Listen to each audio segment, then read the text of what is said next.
أعوذ بالله من الشيطان الرجيم بسم الله الرحمن الرحیم السلام علیکم ورحمۃ اللہ وبرکاتہ۔ کیسے ہیں آپ سب؟ امید کرتی ہوں کہ ایمان اور صحت کی بہترین حالت میں ہوں گے۔ اللہ پاک سب کو ایمان اور صحت کی بہترین حالت میں رکھے، آمین۔ آج ہم انشاءاللہ العلی سورہ بقرہ کی آیت نمبر 159 تا 162 تک کا ترجمہ اور تفسیر کریں گے۔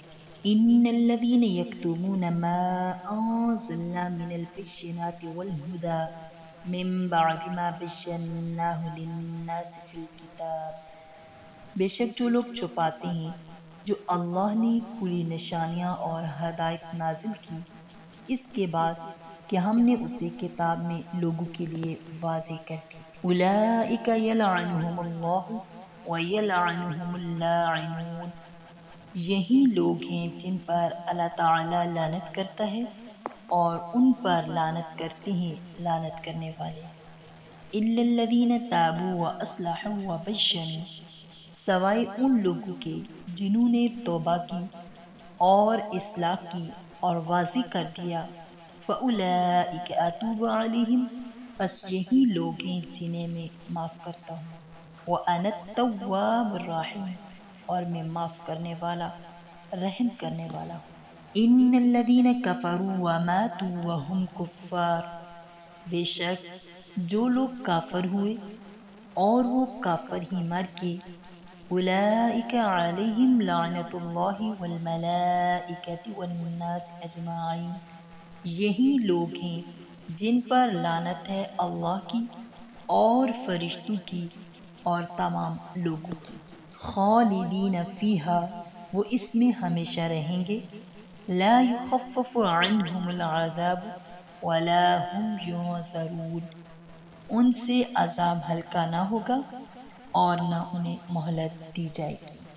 پچھلی آیات میں بحث قبلہ کے ضمن میں صاحب قبلہ کی نبوت کے متعلق اہل کتاب کی حق پوشی کا مضمون مذکور تھا۔ اب اس آیت میں الذین آتیناہم الکتاب یعرفونہ الی قولہ لا یکتمون الحق، آگے اس مضمون کی تکمیل کے واسطے حق کو چھپانے والوں کی اور کتمان حق پر اصرار کرنے والوں کی وعید اور توبہ کرنے پر معافی کا وعدہ ارشاد فرماتے ہیں۔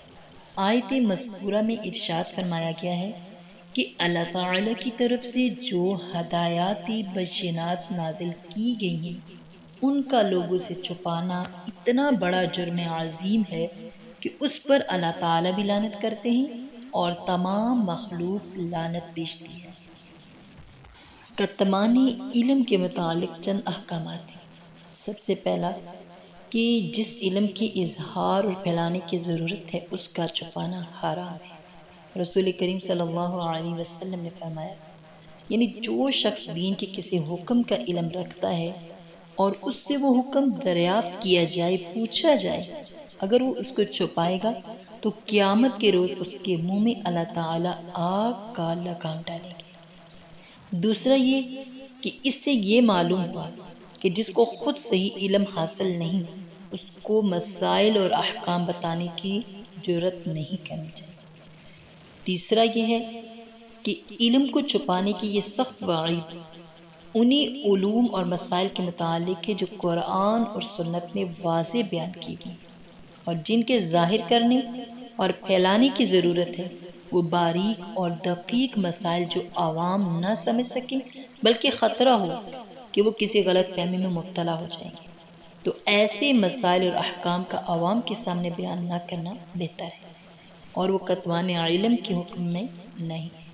جیسا کہ آیت میں آتا ہے من البینات والہدی، لفظ من البینات والہدی سے اسی کی طرف اشارہ پایا جاتا ہے کہ ایسی ہی مسائل کے متعلق حضرت عبداللہ بن مسعود رضی اللہ تعالیٰ عنہ نے فرمایا کہ تم اگر عوام کو ایسی حدیثیں سناؤ گے جن کو وہ پوری طرح نہ سمجھ سکیں تو ان کو فتنے میں مبتلا کر دو گے، لہٰذا ایسی حدیثیں بیان کرنے سے بچو۔ آگے ہے وَيَلْعَنُهُمُ اللَّاعِنُونَ، اس میں قرآن کریم نے لعنت کرنے والوں کو متعین نہیں کیا کہ کون لوگ لعنت کرتے ہیں۔ امام تفسیر مجاہد رحمۃ اللہ اور عکرمہ رحمۃ اللہ نے فرمایا کہ اس عدم تعین سے اشارہ اس بات کی طرف کہ دنیا کی ہر چیز اور ہر مخلوق ان پر لعنت کرتی ہے، یہاں تک کہ تمام جانور اور حشرات الارض بھی ان پر لعنت کرتے ہیں، کیونکہ ان کی بدعمالی سے ان سب مخلوقات کو نقصان پہنچتا ہے۔ حضرت برا بن عازب رضی اللہ تعالیٰ عنہ کی جیسے کہ حدیث ہے، اور حدیث سے اس کی تائید بھی ہوتی ہے، جس میں رسول اللہ صلی اللہ علیہ وسلم نے فرمایا کہ اللاعنون، اس سے مراد تمام زمین پر چلنے والے جانور ہیں۔ وَمَاتُوا وَهُمْ كُفَّارٌ، جیسے کہ آیت میں وَهُمْ كُفَّارٌ، اس لفظ سے جساس اور قرطبی وغیرہ نے یہ استنباط کیا ہے کہ جس کافر کی کفر کی حالت میں مرنے کا یقین نہ ہو اس پر لعنت کرنا جائز نہیں، اور چونکہ ہمیں کسی شخص کے خاتمے کا یقینی علم ہونے کا اب کوئی ذریعہ نہیں، اس لیے کہ کسی کافر کا نام لے کر اس پر لعنت کرنا جائز نہیں۔ اور رسول اللہ صلی اللہ علیہ وسلم نے جن کافروں پر لعنت کی ہے نام لے کر، آپ کو موت علی الکفر کا من جانب اللہ علم ہو گیا تھا۔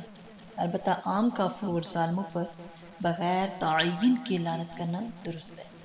تو اس سے یہ بھی واضح ہو گیا کہ جب لعنت کا معاملہ اتنا شدید ہے کہ کسی کافر پر بھی اس وقت تک جائز نہیں جب تک اس کا یقین نہ ہو جائے کہ اس کی موت کفر ہی پر ہوگی، تو کسی مسلمان پر یا کسی جانور پر لعنت کیسے جائز ہو سکتی ہے؟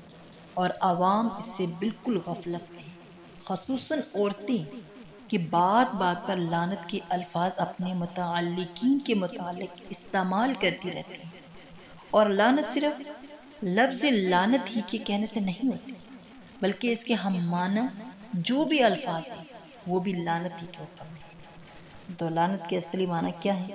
اللہ تعالیٰ کی رحمت سے دور کرنے کی۔ اس لیے کسی کو مردود، اللہ مارا وغیرہ کے الفاظ کہنا بھی لعنت ہی کے حکم میں ہے۔ تو اس لیے ہمیں ایسی الفاظ کہنے سے، ایسی بات کہنے سے بچنا چاہیے، اور بعض گناہوں کا وبال بھی ایسا ہوتا ہے کہ اس پر ساری مخلوق لعنت کرتی ہے۔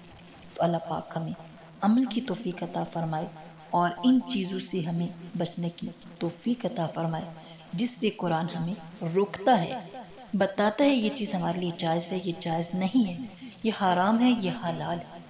اللہ پاک ہمیں عمل کی توفیق عطا فرمائے، آمین ثم آمین۔